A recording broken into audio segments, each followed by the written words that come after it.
It is not a secret that, in general, I'm a fan of stack strategy. However, I am not ignorant to the fact that stacks sucks to play against.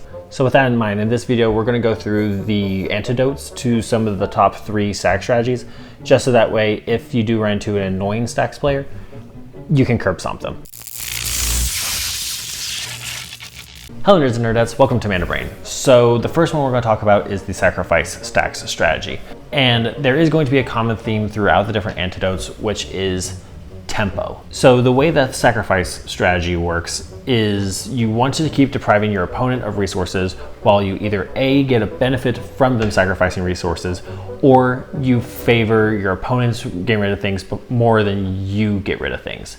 So that way you're the only one with things on the board.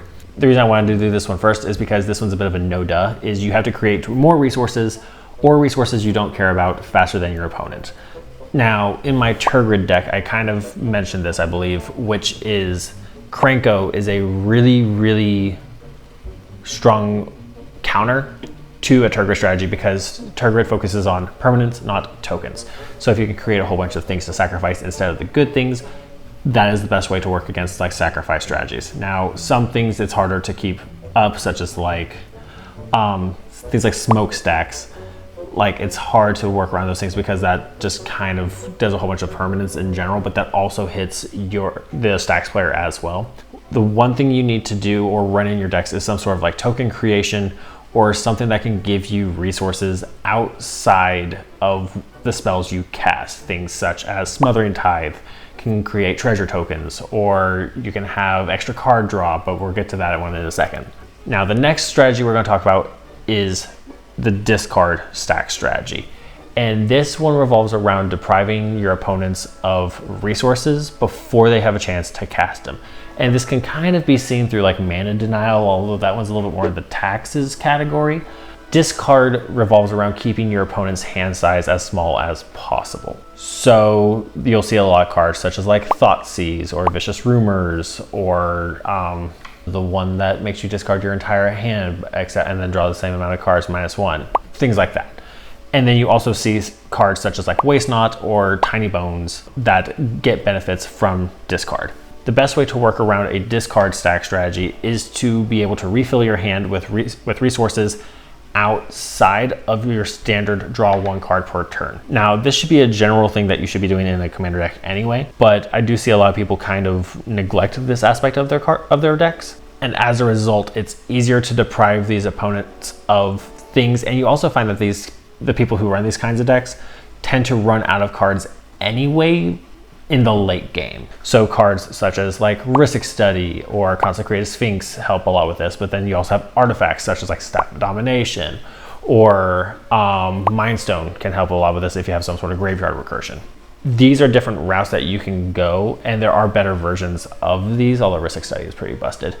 The other way to work around this too, though, is to run a lot of interactions such as like counter spells, exile target creature, or destroy target creature. Because if the stacks player doesn't have anything that gains from the discard, they're less likely to do it, because then it also decreases their hand size and deprives them of resources. If they have a Waste Not out and then you blow that up, they're less likely to activate like Liliana Vess or Liliana of the Veil, because then they also have to discard a card and there's no benefit to be gained.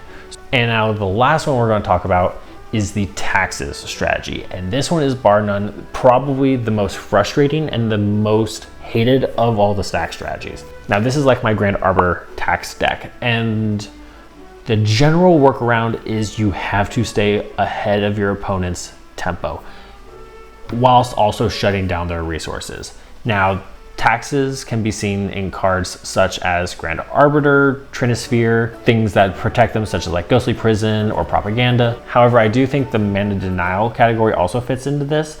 So such as like Vorinclex or Winter Orb are all collectively hated because of this strategy. So coming back to the antidote of staying ahead of tempo, you should already be running interaction in your commander decks, generally speaking. However, if you are encountering this deck, it is a non-option. You have to be able to blow things up and be able to deal with these threats, especially Winter Orb. Blow up the Winter Orb. Now that is the short-term early game solution, but sometimes you can't help but to fall behind tempo because that is kind of the whole point behind their strategy. So what you are then going to do in order to beat the stax player in the late game is you have to deal with the ways that they win. I don't think people realize that stax players get bored too. So if you can remove an incentive for them to slow down the game, it opens you up to deal with things that they want to slow down the game. And I hope that these pointers kind of help you manage different stax players, but the thing is with any sort of strategy is it requires some sense of foresight of you have to see what the player is doing so that you can plan for it or take steps to work against it. And if you do have any questions, make sure to leave a comment below. I realize I kind of might have glossed over some things, but it's really hard to get into the minutia without getting into a very tedious amount of detail and with specific cards. So if you find one particular stax person that just is doing a particular combo, make sure to leave that in the comments below, because if I can't help you, someone else might be able to. But with that being said, thank you all so much for watching, and I will see you all in the next video.